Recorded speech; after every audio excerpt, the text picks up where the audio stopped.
pala si Ma'am Rina. Akala ko si Sir Greg lang itong may kalukuhan. Di, sa tagal ko dito, ngayon ko lang nalaman yung mga ganyan chika.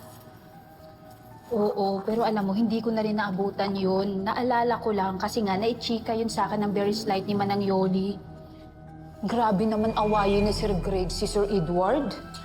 Alam niyo po, nung napapanood ko sila sa TV, akala ko talaga happy family sila eh.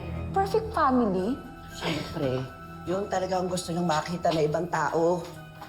Ay, yung masaya sila, nagkakaisa, makapagnarihan. Pero pag nakakitaan sila ng lamat, nako, ay, sa tingin nila, magiging mahina na sila sa tingin ng ibang tao sa mundong iniikutan nila. Grabe, may ganyan pala no? Hindi rin pala talaga madali ang buhay maging mayaman. Pero Manang, ano po ba talaga yung naging kasalanan ni Sir Edward kay Sir Greg? Hindi si Sir Edward ang may kasalanan. Si Ma'am Regina. Ho? Ang tingin kasi ni Sir, anak ni Ma'am Regina si Sir Edward sa ibang lalaki.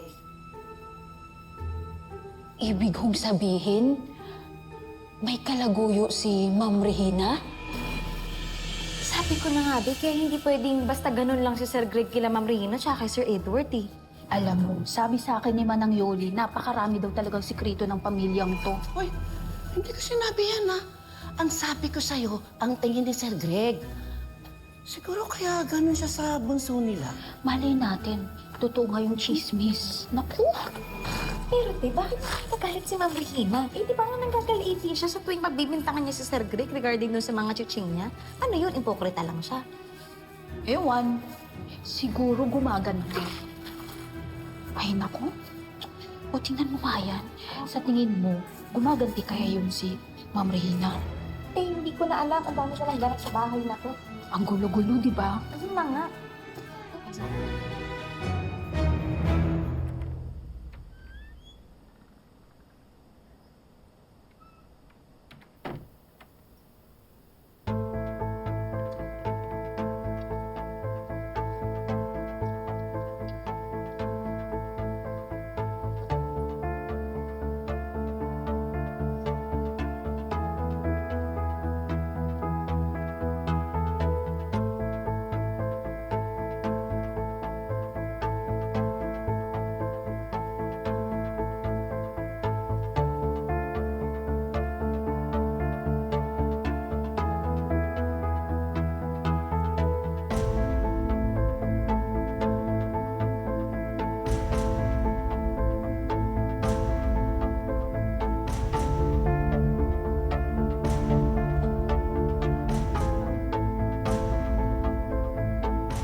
I hope you're doing well, Walter.